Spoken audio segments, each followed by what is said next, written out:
Magandang araw sa ating lahat. Ako si Captain Anthony Francis S. Sibuan, proud member ng Officer Candidate Course Class 43-2014, Bantayog.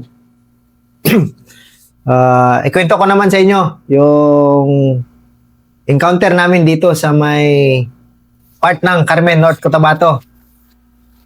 Yung kalaban pala natin dito is si Andot Hasan. Ito yung Emir ng DI Hasan dito sa may Mindanao.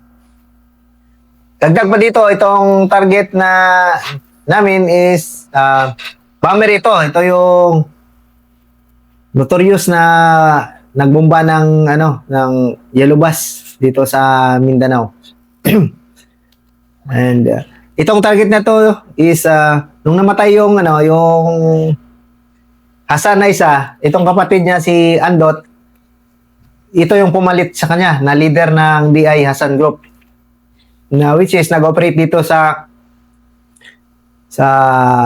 SPMS box, which is more on yan, pawasan. Then nung after ng ilang halos buo man to sila ng Toraypi Group, nag-split sila. Then itong grupo ni ni Andot Hasan na to is nag-operate dito sa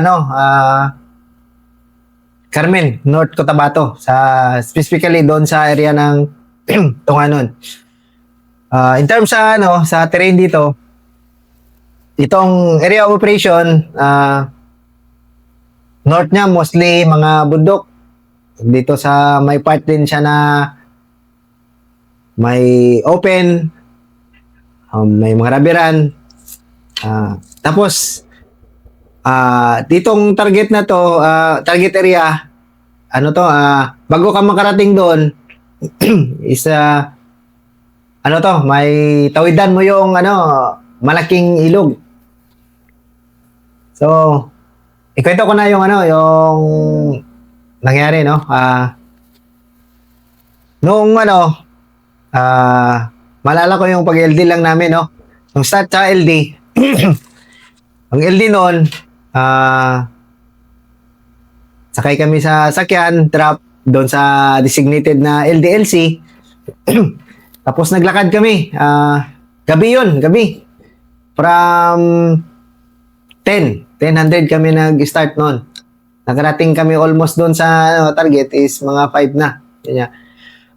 Very challenging doon is wala talaga nakakapagod. Basta mga ganitong operations na strike operations, nakakapagod talaga kasi halos wala kang tulog, pagod na pagod ka kasi buong gabi na lakad, then walang babaan ng halos ng gamit, di tulad sa mga like 7 days na may NP area na medyo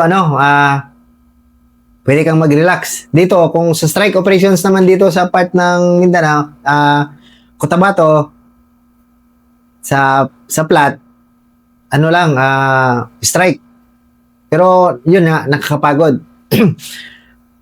So, nung LD, tawid kami ng ilog. Yung critical doon is yung tawiran ng ilog kasi yung ilog dyan nasa almost 50 meters pataas, mga 50 to 70 meters ang tawiran dyan. Kaya critical, bago ka makarating doon sa binigay na target, tawirin mo muna yung ilog, which is challenging, kasi madilim yun. Gabi, tapos wala kaming ilaw, kasi nag-iiwas din kami sa mga ma-burnout doon sa paligid, kasi maraming tao doon sa paligid. So, nung time na yun, tawid kami ng ilog, Pagkatawid ng ilog, dandahan, akyat kami pataas, dandahan pa rin, kasi ang dinaanan namin, hindi lang yun, tulad ng ng ibang area na masukal, yung dinaanan namin, open yun, palayan, halos palayan. Kung may mga bahay pa sa paligid. Ang ginawa namin, tahimik lang talaga, Walang disiplina talaga, SOP talaga na kung fast forward, bulong-bulungan, dandahan, pag may mga kunting movement, stanto, ganun yung ginawa namin papunta doon sa target, Noong lakad kami alas 10, nakarating kami doon sa vicinity ng target, is ano na, medyo mga alas 4 na. So, ang ginawa ko naman doon,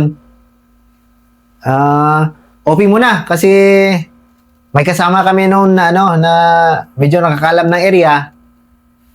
Tinuro kami na sabi niya, "Sir, nandyan yung ano, yung target natin, nandyan dyan malapit sa ano sa vicinity na yan." So,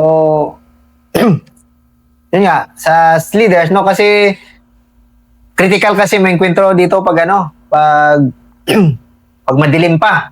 Kasi limitations yun sa bawat grupo eh. Kayo, hindi din kayo makapag-maneuver ng maayos. Tapos, hindi nyo makita yung kalaban. Ganun yung naging ano. Kaya sa akin, ang ginagawa ko dito, hinintay ko medyo ano, magliwanag na agaw, ano ba, agaw liwanag na halos magkita mo na yung silhouette lang. So, nung time na yon, sinuro ng ano natin, kasama na siya na dyan ang target. So, kami, mula sa location namin, ano yun eh, nagkuha din ako ng advantage na position, no? Galing ako sa taas, pababa. Nung pababa na, sabi ko, wala man dito ang ano, target. Tapos, sabi niya, nag-reassess siya. So, ang nangyari, tingin mo na, nag-ano muna kami. Nag-radyo ako sa TCP, sir. Negative dito sa ano, sa area namin.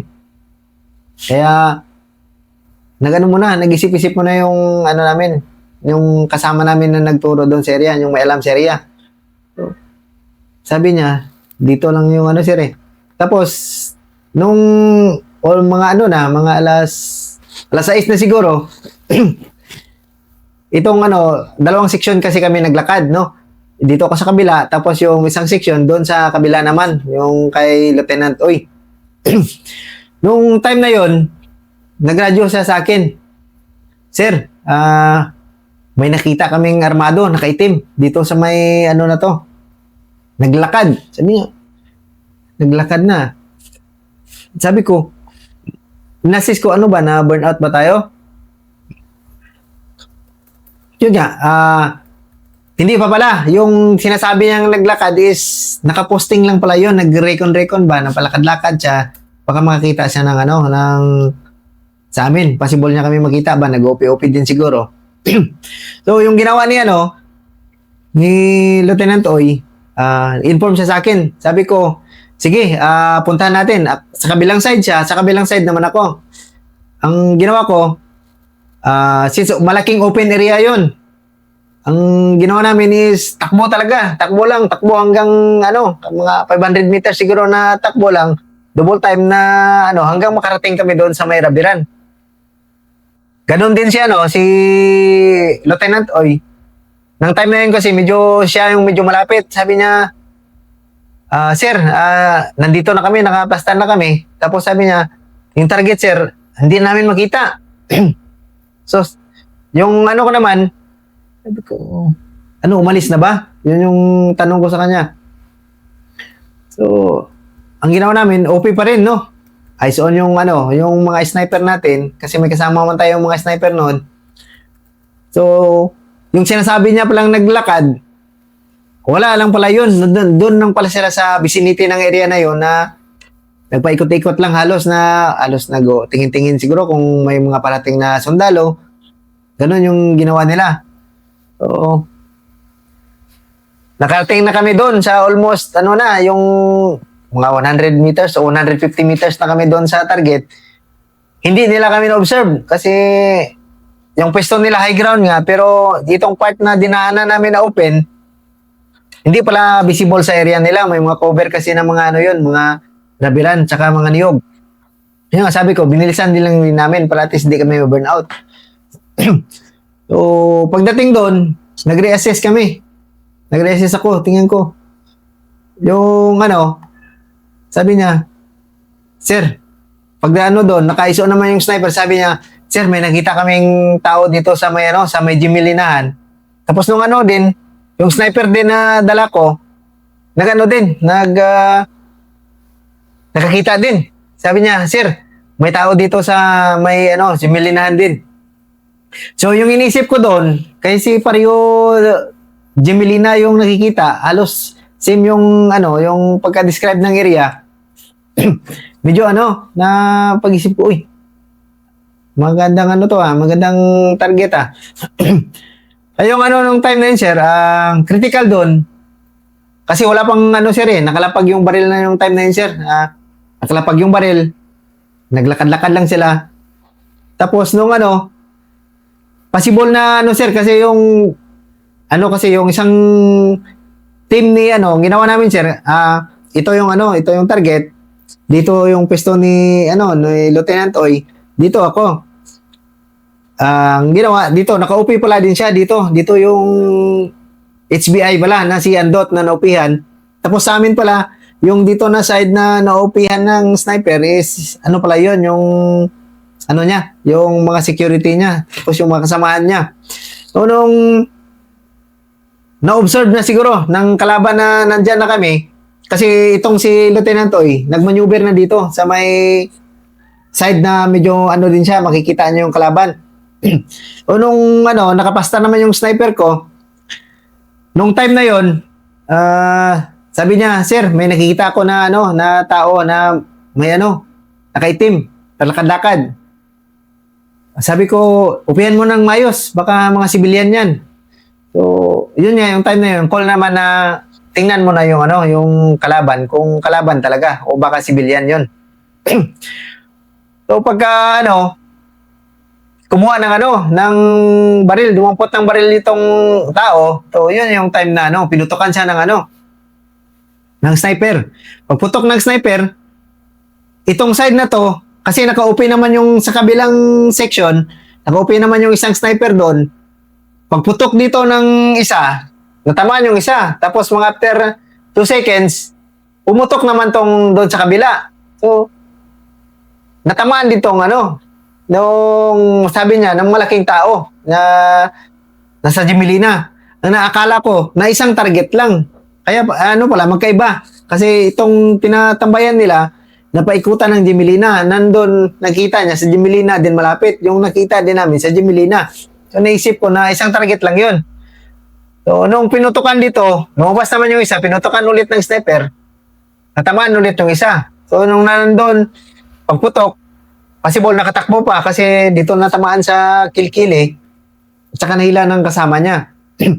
So, nung pagkatama nun, putukan na. Ako, inassist ko din na serya, kasi nagkaputukan na, inassist ko kung saan sila pwede mag-exit. Tinignan ko yung sa mapa kung saan pwede sila mag-exit. So, tinignan ko dito sa creek line, doon pala talaga sila exit. So, ang ginawa ko doon ko pinabusan ng halos tubo. Doon ko sinupress sila ng tubo. Ang M203 tsaka yung natin, yung K3. So, after nun, bagbagan. Tapos, itong since na itong isang team ni Lieutenant Oy, naka-plaster naman para sa sa mag-assault. Nung nangyari, putok-putok.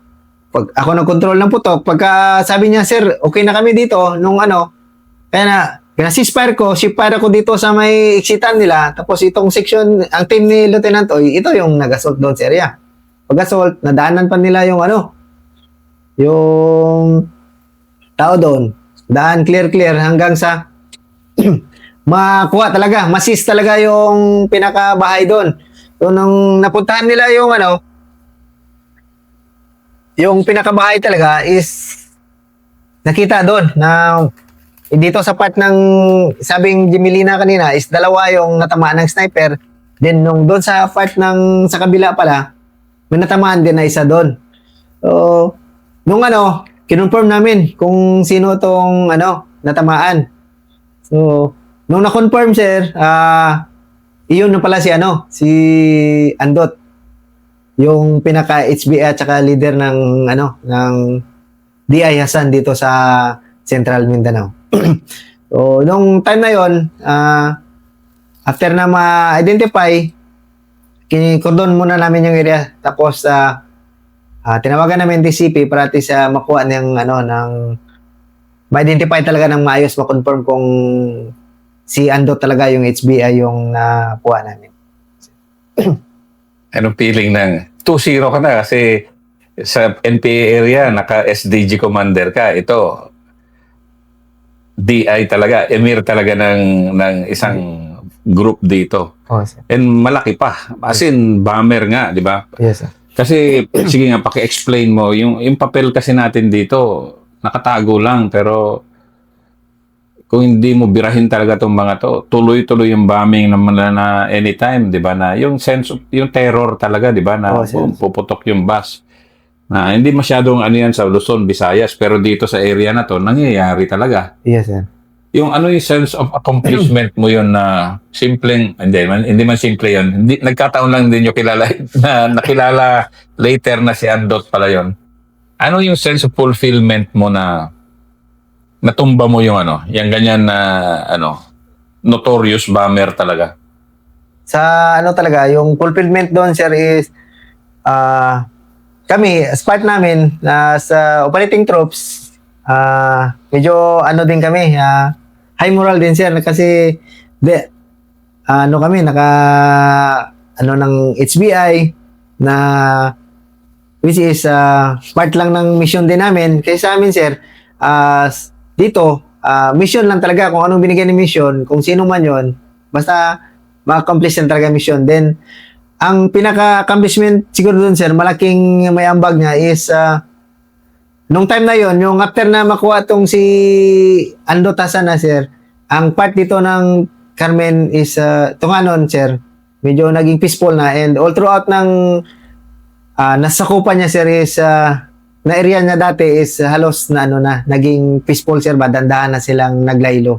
Yun yung naging malaking ano naitulong doon sa ano natin, sa gobyerno natin, sir. Yun lang siguro yung pinaka-accomplishment natin, sir. And bilang isang company commander, kasi ito yung first of mga major mo talaga na I don't know kung swerte ka o magaling lang o ano, di ba? Pero dalawa, tatlo tinumba mo rito eh. Pero anong kuano na bilang isang company commander na nadala ko yung tao ko, maganda yung tactics namin. Yun nga, yung pagka-execute kasi importante dyan, di ba? Oo, sir. Yun yun, sir. Importante din talaga yung ano, sir, as company commander ka, o leader man doon, kung sino man yan, dapat talaga ina-assess mo kung ano talaga yung kailangan natin para ma-achieve tong mission na to. So, nung time na yun, sir, priority talaga doon kasi may mga ano din na ito i-clear. Pero sa akin, sir, part ko as company commander, sir, kasi ako yung sa area doon, sir, sabi ko, nandun na yung target, kaya ipukusan na lang natin. Yun nga, yung naging execution, sir, halos na pagitnaan kasi namin yung ano, yung target na yun. Hindi na siya makatakas, sir, ba? Dito yung kabila, yung isa, dito sa kabila kami. Kaya parang napingpong siya, ba? Nung pinutokan dito, pumutok yung kabila. Kaya naano siya, na baka na-shock din sila siya. Uy, medyo naipit sila. Kaya yun nga, sir, malaking ano talaga, bagay din yung paano mo ano doon, diskartehan, kasi piling-pili din yung ano yun sa terrain, sir, piling-pili talaga kung saan ka magtago, saan ka may cover. Yun yung naging challenge doon. Pero test nung time na yun, sir, baka nasurtihan lang din na ano sila, na nandoon. Tapos di nila alam na nandoon din kami, parang yun nga, na di na sila nakaalis doon, nakadikit na kami, kumbaga na-compress na namin talaga sila. Kaya nung time na yun, wala na silang ano, hindi na sila maka-counteraction, sir. Yun na yung naging nangyari doon. Yeah. Medyo maganda yung pagka-execute namin doon, sir. Halos sabay, sir. Pagkaputok ng isa, sumuputok yung isa, kaya hindi na nakatakbo yung kalaban, sir. Hindi na sila kung saan ba na dito lang yung putok sa isang side. May chance pa sila na lumipat sa isang side. Kaya yung time na yun, pumutok dito kabila, kaya wala na, hindi na sila nakapag-isip din ng maayos-ayos. Siguro yun yung naging nangyari. Gaano kasarap yung may sniper ka, mga bolong man dyan sa mga operation dito? Gaano ka, wag magkwento ng tactics ha, pero gaano ka kasaya na may sniper ka palagi nakasama? Sa sniper talaga, ano, sir, masaya talaga, sir, na ano, may ano ka, may kumbaga, may taga-alalay ka in case na ipasilip mo tong medyo ano, kasi mga area dito open man talaga, hindi mo siya ano din malayo, hindi mo makita sa mata mo kung may sniper ka, yun yung maging mata mo sa malayo. Yun yung maging guide nyo. Bago ka magpunta doon, kasi baka ito, kung dito ka, tapos gusto mong lumipat doon, kung mata lang talaga yung gamitin mo, hindi mo talaga makita yung pinaka-detail doon sa pupuntahan mo. Kaya kung may sniper ka, advantage din kasi makita mo yung detail doon kasi kung anong meron doon, baka may nakatago din doon. Ganun din yun. Kaya, ang masarap yung may sniper. Lamang ka talaga. Kahit pa paano, lamang. Malaki ang tsansa mo na makahit ka. Basta nakikita mo na lang. Tsaka sa sniper, dapat kahit pa paano, alam mo kung saan mo ipalo sila na advantage din. Marami silang fields of fire. Gaano ka-importante yung isang leader, combat leader, decisive palagi pag gera? Yung walang eme-eme, bagbag kagad. Combat leader talaga, importante talaga yung ano sir, yan nga, pagka encuentro, dapat yung mga actions mo, mabilis din sir, yung mga decision mo, dapat mabilis din. Kumbaga, kasi sa situation, iba-iba man yung mabilis magbago yung situation, dapat yung decision mo, mabilis din kumbaga nag-a-adapt ka doon, tapos dapat yung decision mo, mabilis na tama. Dapat yun yung maging decision mo na leader ka doon sa mga encounters. Correct. Yan mabilis na tama. Kasi kung sumablay naman decision mo, patay kayo. O siya. Di ba may mga ganon na naaambos dahil mali yung decision ng... Di ba? Kadalasan na ambos, mali yung decision ng company commander o sino man ang leader nila. So, yun yung kwento paano na-neutralize si Andot, notorious bomber dito sa Central Mindanao.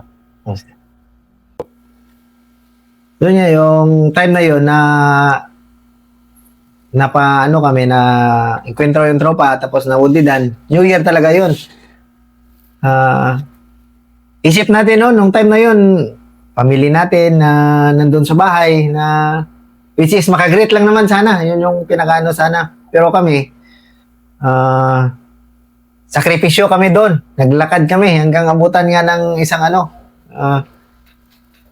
naglakad kami na abutan ng New Year. Minsan mapaisip kami na na gano'n na gusto mo namin gano'n makapiling pamilya namin New Year. Pero sa amin, as part ng trabaho talaga, naging sakripisyo talaga ng ginawa namin. Sakripisyo para at least para sa natin, sa maging peaceful yung area na inoperate natin. Sa Ranger, sa amin, halos yung mga ganong situation na kahit New Year or Christmas man dyan, para pag tinas kami na mag-operate, operate talaga, Regardless sa kung anong situation man yan, anong terrain, basta sa amin is ma-accomplish talaga yung binigay na mission, Yun nga, yung time na yun, New Year talaga yun. Medyo, sabi ko nga sarili ko, doon sa baba, medyo masaya sila, pero dito sa amin pala, ito nangyari. Yung sakripisyo talaga, sakripisyo. Tulad ko sa mga company commanders, baka ma-experience man yan ng ganong situation.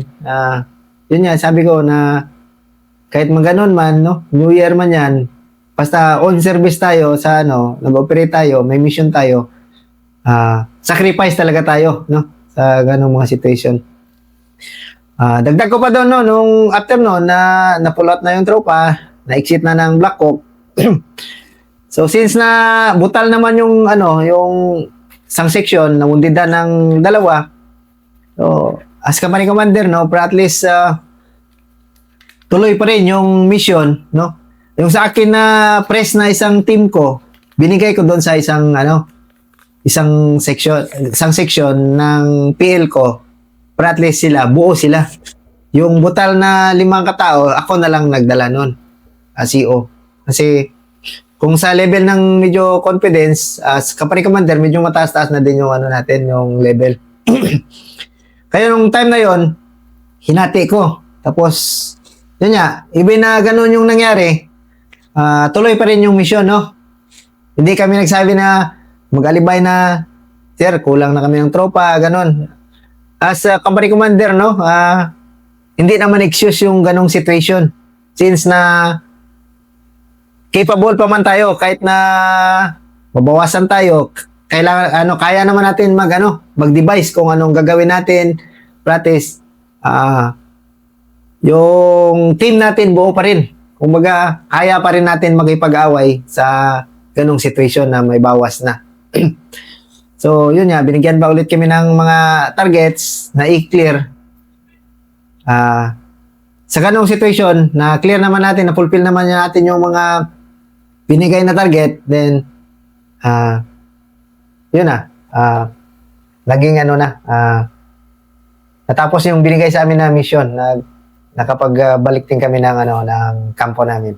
Pero Anthony, di ba sa atin kasi na combat leaders talaga, palagi lahat ng decision halos binabalanse mo talaga yung yung welfare, procurement, tsaka mission, di ba? Like Yes, sir. example, itong Marawi mo, platoon leader ka. Yes, sir. Ma-imagine ko, tinali mo yung lead scout mo para makauna na at risk na maaring tamaan siya pero kailangan mong gawin yung mission, di ba? Yes, sir. Yung dito naman, welfare, procurement, kailangan talagang isalba mo. Walang iwanan yan. Yes, Kailangan sir. isalba mo yung Yes, tao sir. mo. Yet after that, bagbag ulit. Kahit na isacrifice na yung grupo mo mabawasan, dalhin mo sa So, yung bilang advice sa mga nasa academy, nasa OCS, sumusunod pa, or even yung ating mga kababayan na gusto makinig about combat leadership. Gaano kagaan sa isang combat leader or gaano kabigat din yung palagi siyang nagbabalanse ng welfare, procurement and mission accomplishment. Yung sir, balancing talaga, mahirap talaga sir, kasi tinitingnan mo din yung saan doon yung kasi nag-adapt din tayo, katulad niyan, kung nag-operate tayo, ba talaga, saan yung mabigat na natin, binibigay natin na decision. Di man mostly doon napupokus sa accomplishment of mission. Minsan, mapabor din to sa welfare ng tao natin kasi as leaders, tinitingnan natin, hindi lang tayo on the talaga na dito, more on tayo, dito sa accomplishment of mission. Pero minsan, pababayaan natin yung moral ng natin, ng tao. So, kung mapabor tayo sa accomplishment of mission, mas siguro taasan natin yung moral ng tao natin. Kasi, ang ginagamit natin sa pag-accomplish ng mission natin is yung tao natin. Which is, kung high moral yung tao natin, mas mataas yung chance na ma-accomplish yung mission natin. Yun yung natin as leaders, yun yung isipin natin palagi. Pero dapat din tamang balanse, tamang pagka-balanse nyo para at least tama din yung timpla. Tapos malaki yung chance na ma-accomplish yung mission, then yung moral ng tropa natin is high, mataas. Yan. Ito na. Next 2 episodes, diyan mo makikita gaano ka high moral yung 1st Scout Ranger Company under their commander, Captain Anthony Sibuan, dahil ito yung dalawang big hits ng kanyang kumpanya during his term.